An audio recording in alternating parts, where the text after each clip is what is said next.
What's going on, boxing fans? Julian Williams here at the distance. I got a prediction video for you guys. This one is Danny Jacobs versus Dimitry Pirog. I believe is how you pronounce it. I'm not sure how you pronounce his name. But anyway, when I see him fight, I do have the computer on silent, so I'm sorry if I don't pronounce the name correctly. But overall, this is a WBO middleweight championship. I don't know how much this video is going to upload, so right off the bat, I'm going to tell you who I think is going to win this fight, and then I'm going to break down this fight and analyze it. First off, I'm going to say this. I think that Danny Jacobs is going to win this by a very close, possibly tough, unanimous decision against Dimitry Pirog. In this fight, Danny Jacobs is actually going against a very skilled fighter. For Danny Jacobs to win, and something that I am impressed by both fighters is at this stage of their career, how skilled both fighters are. I'm really impressed by that. Danny Jacobs' career started in like 2007, and to make it to this point in the fight, the fighters that he has and handled them the way that he has, such as the Ishe Smith, and been able to headline a couple ESPN cards. That's actually good for a young up and coming fighter like a Danny Jacobs. So I think that he's better prepared for this fight than Dimitry Pirog. So, and also I do like how both fighters could fight and have a very patient style. Both of them have a very patient style. Like, I do like technicality and patience in fights rather than things being forced off. In this fight, Danny Jacobs is going to have to fight patiently. He's going to have to work behind the jab. He's going to have to get some right hands into the body, straight rights to the body, and just consistently fight patiently.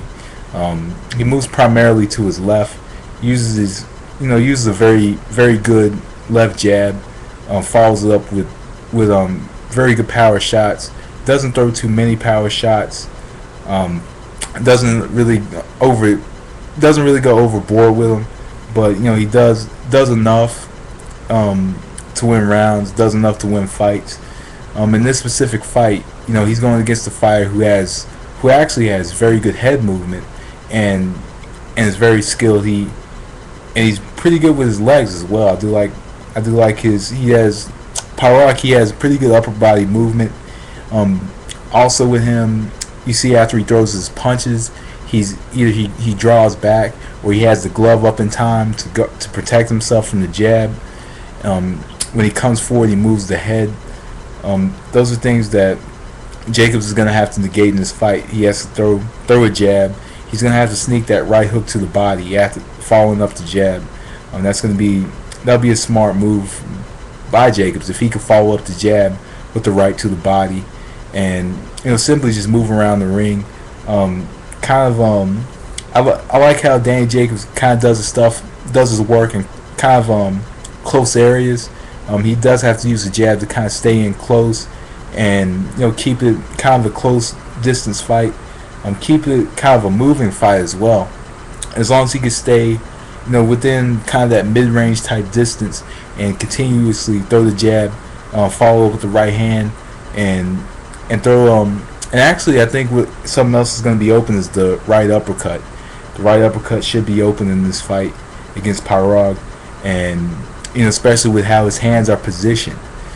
So those are some things that Jacobs really needs to do in this fight. I think he needs a jab, right hook to the body, right underneath the elbow. I think it's going to be very open, especially with that kind of stand straight up style.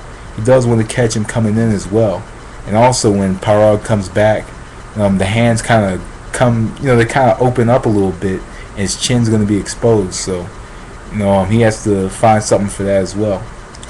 Dimitry Pirog in this fight. I do believe that we need to see a lot of quick jabs, and also I believe he needs to kind of keep it a close fight as well. Either a close fight or more of a center of the ring type affair, because if he keeps it a center of the ring type fight and he's able to effectively counter Jacobs, then Pirog could have a very good outing if he could win this fight if he can counter Jacobs effectively.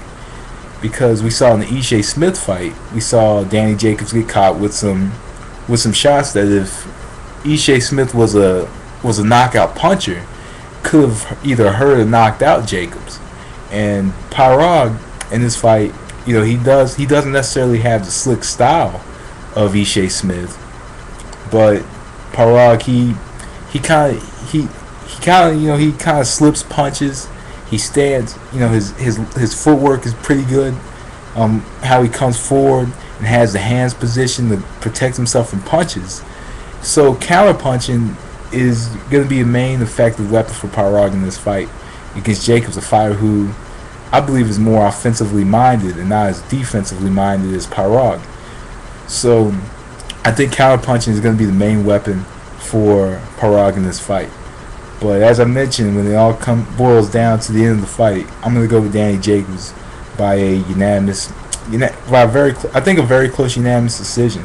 I see Jacobs coming out, maybe in the early goings of the fight. I see him coming out, throwing his jab, fighting, using effective aggression. I think effective aggression is going to be a huge key for Danny Jacobs in this fight. We've seen him aggressive. We've seen him break down and box, and also, and another thing I didn't mention with Pirog, I think he does need to pick his shots very, very well against Jacobs. I think he has to walk him down to the ropes as well. Something I forgot to mention. I think he does need to walk him down to the ropes, because Jacobs has actually proven that when he's on the ropes, he doesn't really throw. He kind of just stands there on the ropes. So if Pirog can walk him down to the ropes, then he could actually walk him down and open up on Jacobs.